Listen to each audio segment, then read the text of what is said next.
વિકસત અને ચીની સંસ્થાના માર્ગદર્શનથી અમે આ ગામમાં નાના નાના જૂથો ઊભા કર્યા। એમાં અમારા જૂથનું નામ છે વિશ્વાસ ને એમાંથી જે જૂથો ભેગા કરી અને અમે એક વીઓ બનાવેલું છે। વીઓમાંથી અમે જે 60% જેવી લોન કરી અને એનમાંથી પ્લગ નર્સરી તૈયાર કરી છે।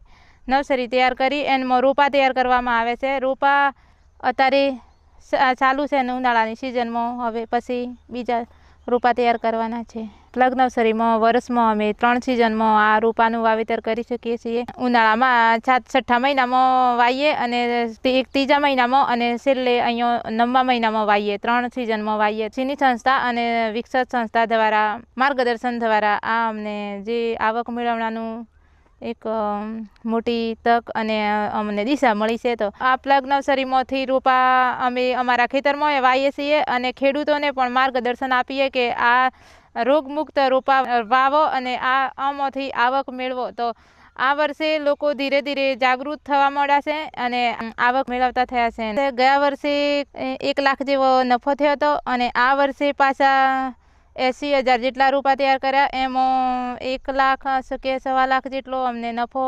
મળવાપાત્ર રહેશે ને અમારી જે આવક પણ વધી છે અને અમારા જીવન ધોરણમાં ઘણા બધા ફાયદા થયા છે કે આવક વધવાથી અમે બાળકો ભણાવી શકીએ, પછી અમે અમારું જીવન સારી રીતે ગુજારી શકીએ। અને આ સંસ્થા દ્વારા આ દિશા મળવાથી અમને ઘણા બધા ફાયદાઓ રહ્યા છે।